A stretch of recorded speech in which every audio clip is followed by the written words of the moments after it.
राणा साहब, ये जो बात चल रही है मुज़ाकरात की, आपने भी सुनी है, हम सब सुन रहे हैं कि मुज़ाकरात हो रहे हैं, नहीं हो रहे। आप बहुत ज़्यादा इसको प्रमोट करते रहे, हालांकि आपको एक हॉक समझा जाता है पाकिस्तान मुस्लिम लीग नून में, लेकिन आप चाहते थे कि मुज़ाकरात हों। अगर ये पुरखुलूस तरीके से आप भी चाह रहे थे, इरफान सिद्दीकी भी चाह रहे थे, हुकूमत भी चाह रही थी, फिर ये क्यों नहीं हो रहे? और सारा इल्ज़ाम आप पीटीआई पे कैसे दे सकते हैं? जैसे अभी अभी वज़ीर-ए-आज़म शहबाज शरीफ साहब ने जो दोबारा ऑफ़र की है, आप कह रहे हैं कि आज रात 12 बजे तक वक्त है, आना है तो आ जाएं। इसके पीछे क्या हिकमत है? क्या 12 बजे के बाद, अगर कल परसों 2 दिन बाद वो आते हैं, तो आप मुज़ाकरात नहीं करेंगे? नहीं, आज रात या आज के वक्त की बात तो इसलिए है कि बानी पीटीआई इमरान खान साहब ने डेडलाइन दी थी 31 जनवरी की। तो अगर वो डेडलाइन के अंदर अंदर ही इसको दोबारा रिवाइव कर दें तो मुनासिब बात है। लेकिन हम तो वो 2 दिन बाद या 10 दिन बाद भी अगर दोबारा मुज़ाकरात की बात करें तो हम तो उसके लिए तैयार होंगे। हम तो उस वक्त भी तैयार थे जब हम अपोजिशन में थे और हमें विक्टिमाइज़ किया जा रहा था और हमें तरह तरह के अलकाब और तरह तरह के जो है वो केस हमारे ख़िलाफ़ बनाए जा रहे थे। तो इसमें मुज़ाकरात के बारे में जो एक एक सियासी कारकुन के तौर पे माजी की बात, जो मेरी राय है वो ये है कि देखें, आप जो है वो सख्त हों या नरम हों, हॉक हों या नॉन हॉक हों, पॉलिटिकल डेमोक्रेटिक सिस्टम में अपोजिशन और जो है वो ट्रेजरी, हिस्ब इक़्तिदार और हिस्ब इख्तिलाफ को आपस में जो है वो डायलॉग में रहना चाहिए, डेडलॉग में नहीं जाना चाहिए। बड़े अपनी बात के ऊपर आप सख्ती से कायम रहें, अपनी बात को बिल्कुल आप ठीक है, लेकिन एक तासुर जो है अवाम में भी है और उन लोगों में भी है जो कुछ चीज़ों को जानते हैं, वो समझते हैं कि ट्रस्ट डेफिसिट है। 3 अतराफ हैं यहाँ पे, तिकोन है एक, जिसमें एक आप 2 कंपोनेंट हाइब्रिड हुकूमत के हैं और एक पीटीआई का है। इन तीनों का आपस में इत्मीनान नहीं है जिस लेवल का होना चाहिए। और तासुर ये भी दिया जा रहा है ख़ास तौर पे पीटीआई की तरफ से, कुछ उनकी क़यादत की तरफ से आजकल, कि उनके जहाँ पे मुज़ाकरात होने चाहिए वहाँ उनके राब्ते हैं और वहाँ बातचीत हो रही है। तो आपके साथ जो बज़ाहिर मुज़ाकरात हैं ये फिर बज़ाहिर ही हैं, इसके पीछे कोई कॉन्क्रीट चीज़ नहीं है और ये सारा कुछ ऑप्टिक्स हैं, लोगों को किसी चीज़ के पीछे लगाए रखने का एक तरीका है, ऐसा ही है?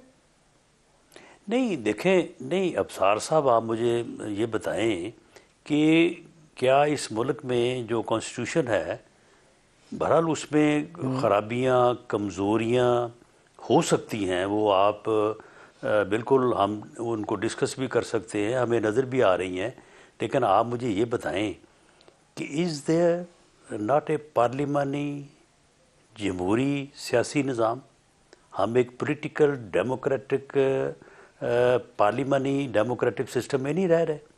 इसमें हिस्ब इख्तलाफ है या नहीं है, हिस्ब इक़्तिदार है या नहीं है, पार्लियामेंट में दोनों अतराफ साथ बैठते हैं या नहीं बैठते। क्वेश्चन आवर से लेके आप चले जाएं कॉल इंटेंशन नोटिस तक और लेजिस्लेशन तक और कॉन्स्टिट्यूशन में अमेंडमेंट तक, वहाँ पे कौन सा मरहला है कि जिसके ऊपर आपस में जो है वो गुफ्तगू नहीं होती। एक आपने पॉइंट ऑफ ऑर्डर जो है वो उठाना हो तो उसके ऊपर भी जो है, भले आप स्पीकर चैम्बर में बैठ के बात करें, आप बात मैं आपसे मुत्तफिक हूं, तो फिर इसमें मुज़ाकरात से है, तो फिर मुज़ाकरात एक कंपोनेंट और भी है, हाँ, तो फिर जो हाइब्रिड है, डायलॉग से क्यों उनका, डायलॉग से क्यों उनका नहीं, उस इसलिए कि वो कह रहे हैं कि ताकत किसी और के पास है और हमारे उनसे राब्ते बहाल हैं और हम उनके साथ बातचीत करें, हुकूमत से क्यों करें जब हमारी बात ही नहीं मानती है हुकूमत, क्योंकि इसके पास कोई इख्तियार नहीं है। अब ये बात एक आ रही है। देखें जी, आज इनके राब्ते हैं नहीं हैं, बहाल हो गए हैं, ख़राब हो गए हैं, मुझे नहीं पता। जब ये एक पेज पे थे, हम तो उस वक्त भी इनको कहते थे कि जी हम अपोजिशन है, हमारे साथ आए बैठें, मुकदमे हमारे ख़िलाफ़ आप बना रहे हैं, बेशक बनाते रहें, लेकिन आए बैठें, हम आपके साथ बैठ के चार्टर ऑफ इकॉनमी करने को तैयार हैं। हम आपके साथ चार्टर ऑफ डेमोक्रेसी करने को तैयार हैं। हम इस मुल्क के जो बुनियादी मसाइल हैं जिनके ऊपर दोनों को मिल के चलना चाहिए, जिनके ऊपर एटलीस्ट इत्तफाक होना चाहिए, हम उनके ऊपर बात करने को तैयार हैं। तो चलें उसी के ऊपर कर लें। बाकी जो मसला इनका वहाँ से हल होना है वो वहीं पे हल करवाते रहें, लेकिन हमारी बात ये सुन लें कि वहाँ से हल होना नहीं है। बाकी इनकी मर्जी है, अगर इन्होंने किस्मत आजमाई करनी है तो कर लें। हल वो भी शायद हमारे रास्ते ही होगा, जब भी होगा, और गुफ्तो शनीद से या डायलॉग से ही होगा। डायलॉग के बगैर, टेबल पे बैठे बगैर कोई मामला हल नहीं होना।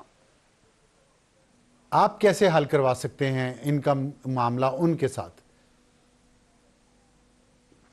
नहीं, देखें, ये आसमान पे बैठे हैं ना, नीचे उतरे ना। ये पहले तो इस हकीकत का इदराक करें यहाँ पे मतलब क्या करें तो आप समझेंगे कि ये आसमान से उतर के नीचे आ गए हैं। नहीं, वो तो आपको पता नहीं है कि 26 नवंबर के हवाले से इनके क्या ख्यालात थे, ये उस दिन क्या करना चाहते थे। तो अब 8 फरवरी भी आ रहा है, ये उस दिन क्या समझते थे कि क्या हो जाएगा। उसके बाद भी वो कह रहे हैं कि हम तो 8 फरवरी भी आ रहा है ना, बंद कर देंगे, सड़कें बंद कर देंगे, राब्ता खत्म कर देंगे पूरे पाकिस्तान से, और फिर उसके बाद भी हम आएंगे, इस्लामाबाद भी आएंगे। वो तो फिर वही रास्ते पे चल रहे हैं। तो चलें फिर, ठीक है। फिर अगर इनको 24 और 26 नवंबर को समझ नहीं आई, और उससे पहले अगर तो ये 9 मई के बाद ही समझ जाते तो फिर 24 और 26 नवंबर ही ना आता। और अब अगर इनको 26 नवंबर को और 24 नवंबर को भी समझ नहीं आई तो चलो ठीक है, फिर 8 फरवरी को आगे देख लेंगे। नहीं तो फिर मैंने जिस दिन इन्होंने 24 नवंबर की कॉल दी थी, मैंने नहीं सियासी अदम इस्तेकाम, फिर आप मुझे बताएं कि जब एक कोई इस बात पे तुला हो तो फिर उसका क्या किया जाए उसका। फिर जब इन्होंने तो आप नहीं हैंडल कर पा रहे, आप एक हाइब्रिड हुकूमत हैं, मतलब मुल्क का पूरा निज़ाम एक तरफ है और पीटीआई एक तरफ है और हैंडल नहीं हो पा रही, इसमें तो किसको बंदा इल्ज़ाम दे? नहीं तो जब ये हुकूमत है उस वक्त क्या निज़ाम था? यही निज़ाम था उस वक्त भी, हाइब्रिड ही था। निज़ाम तो इस मुल्क में एक ही है ना। निज़ाम जो है वो इस मुल्क में अगर आप 1950-51 से ले लें तो आज तक निज़ाम तो एक ही है।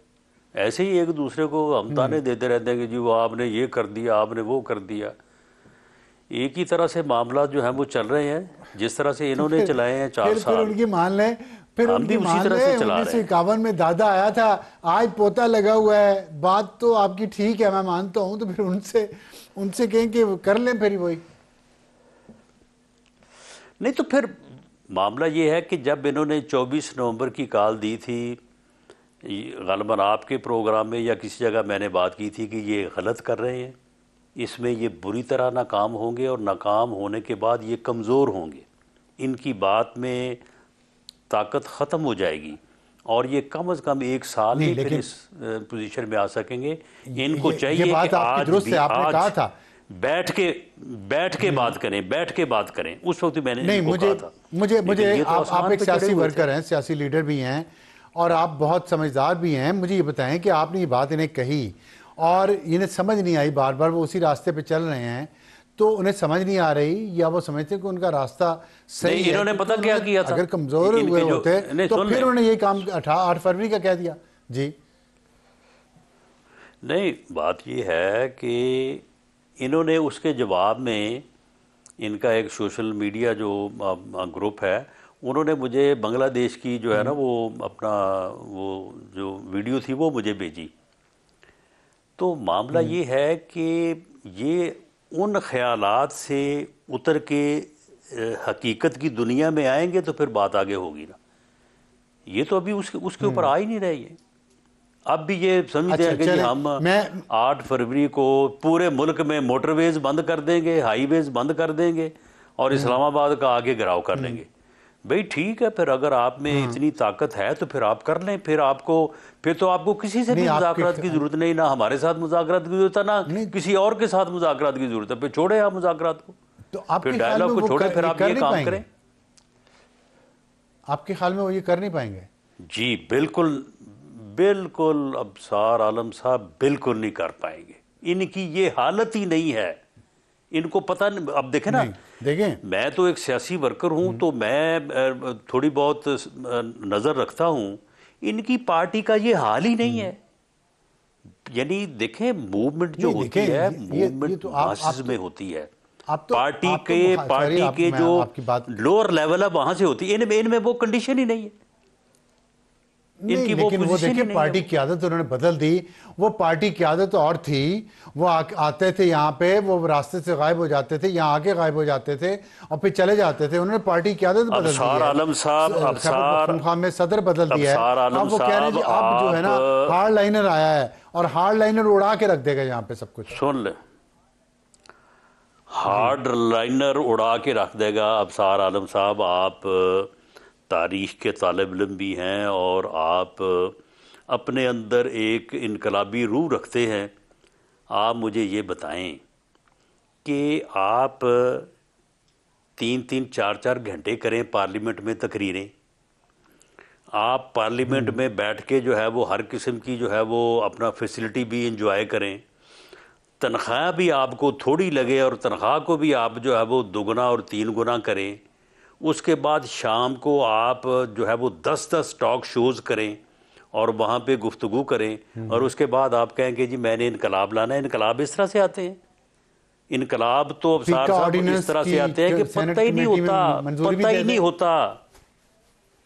नहीं, वो उसकी मंजूरी भी दे दें और उसके बाद आप कहें कि इनकलाब तो वो, तो फिर ये क्या है? तो फिर राणा साहब मुझे ये बताएं, एक तालिब इल्म को जिसकी रूह, एक तालिब इल्म को जिसकी रूह आजकल, जिसकी इनकलाबी रूह आजकल बड़ी हाइब्रिड सी हुई है, उसको बताएं फिर ये क्या हो रहा है, फिर ये कर क्या रहे हैं? देखें, मामला ये कि इनकलाब जो लोग लाते हैं या जिन लोगों ने इनकलाब दुनिया में लाया, उनको तो पता ही नहीं होता कि वो कहाँ पे हैं, वो कहाँ काम कर रहे हैं। उनको तो पता ही उस वक्त लगता है जब इनकलाब जो है वो बरामद हो जाता है। तो इस तरह से देखिए, इनकलाब के दौरान अगर तनख्वाह बढ़ गई तो क्या हुआ? नहीं, मैं ये कह रहा हूं कि ये सारा कुछ करते हुए जब आपने टॉक शोज भी करने हैं, आपने तकरीरें भी करनी है, आपने जो करना है उसका 10 दिन 8 दिन पहले ऐलान भी करना है, तो इस तरह से इनकलाब नहीं आते। या तो ये इनकलाबी तरीक़ाकार अपना लें, पार्लियामेंट से बाहर जाएं, बाकी चीज़ों से बाहर जाएं और जाएं अपनी जदोजहद करें। 10, 15, 20 साल बाद जब कामयाब होंगे तो फिर आ जाएं सीधे होके। अच्छा, क्या ये मुमकिन है, एक तासुर है जमहूरी निज़ाम में, नहीं सुन ले, अगर इन्होंने पार्लिमानी जमहूरी जदोजहद करनी है तो उस जदोजहद करने का फिर ये तरीका नहीं है कि जी आज हमने इस्लामाबाद का घिराव करना है, कल को हमने मोटरवेज ब्लॉक करनी है, उसके अगले दिन हमने हाईवेज ब्लॉक करनी है, उसके बाद फिर हमने जो है वो इस्लामाबाद के ऊपर चढ़ाई करनी है और ऐलान कर रहे हैं आप कोई तकरीबन 1 महीना पहले। तो क्या बात है फिर? अच्छा, क्या ये तो हुई ना अगर वो इनको 1 महीना बाद ये सारा कुछ करने दे है। अच्छा, एक कॉन्स्पिरेसी थ्योरी है जिसके पीछे कुछ सॉलिड एविडेंस भी है। वो ये है कि बाहर बैठे कुछ लोग जो अपने यूट्यूब की कमाई के लिए, डॉलर इकट्ठे करने के लिए, और कुछ पीटीआई की लीडरशिप जो पाकिस्तान के अंदर है, वो अपनी लीडरी चमकाने के लिए, वो नहीं चाहते कि खान साहब जेल से बाहर आए। वो खान साहब को पंप करते हैं कि आप जो है ना ये इनकलाब और इसी ट्रैक पे चलते रहें और अंदर रहें ताकि बाहर हमारा हलवा चलता रहे। क्या ये आपको लगता है ये तासुर दुरुस्त है? ये खाली ये खान साहब का अपना ही लाइन ऑफ एक्शन यही है जो वो ले रहे हैं? नहीं, देखें, खान साहब जो है वो ठीक है, इस साइड का भी जिनका आपने जिक्र किया उनकी भी इसमें कोई ना कोई किसी हद तक कंट्रीब्यूशन कोई 15, 20, 30% हो सकती है। लेकिन खान साहब का अपना भी जो है वो तरीक़ाकार या सोच ऐसे ही जो है वो मामलात से या ऐसे एडवेंचरिज्म से मिलती जुलती है। वो कोई ऐसा नहीं है कि खान साहब को मजबूर किया जा रहा है या खान साहब को कोई बिल्कुल ही किसी ने जो है वो वर्गलाया हुआ है, नहीं, उनमें अपने अंदर भी ये सोच है। फिर ठीक है, फिर लोग जो बात करने वाले होते हैं, को हो सकता है कि लोग कोई अदर साइड बात भी करते हों, उनको ये कहते हों कि जनाब ये ना करें, इस तरह से नुकसान होगा, हमें इस तरह से आगे बढ़ना चाहिए। दूसरी तरफ ये लोग बैठे हों, ये लोग ज़्यादा उनको जो है वो असरअंदाज होते हैं उन पर, ये आप कह सकते हैं। लेकिन खान साहब को आप बिल्कुल इस चीज़ से माइनस नहीं कर सकते। ठीक है, अच्छा ये बताइएगा कि चलें इस पे से माइनस नहीं कर सकते, लेकिन क्या खान साहब वैसे माइनस हो रहे हैं सियासत से? और क्या जो इस वक्त उनका और उनकी पार्टी का एक जो अग्रेसिव स्टांस है, जिसमें मुजाहरे 8 फरवरी आ रहा है, फिर अब 26 नवंबर के बाद, तो इसमें खान साहब को मिलेगा कुछ नहीं, वो जेल के अंदर ही रहेंगे और पार्टी उनकी और ये मुल्क ऐसे ही चलता रहेगा? आपको ऐसे ही लगता है? ये देखें, उनकी कामयाबी से मुतल्लक तो मुझे सिर्फ शक नहीं, यकीन है कि वो तो मुमकिन नहीं है। इन हथकंडों, इन तरीक़ों और इस स्ट्रेटजी के साथ, जिस स्ट्रेटजी के ऊपर उनकी जमात जो है वो अमल कर रही है। लेकिन जहाँ तक माइनस होने का ताल्लुक है, नहीं, माइनस नहीं हो सकेंगे वो। माइनस लोग इस तरह से नहीं होते। हाँ, इस तरह से पिछले 70 साल आप देख लें, अगर माइनस होना होता तो फिर जो है वो जुल्फ़िकार अली भुट्टो माइनस हो चुके होते, बेनज़ीर माइनस हो चुकी होती, मियाँ नवाज शरीफ जो है वो माइनस हो जाते। ये इस तरह से ये तरीका माइनस करने का है ही गलत। इसके ऊपर अब अगर कोई अमल करना, मेरा तो नहीं ख्याल कोई अमल कर रहा है या किसी को करना चाहिए, लेकिन माइनस वाली बात जो है ना, उससे तो मैं इत्तेफाक नहीं करता।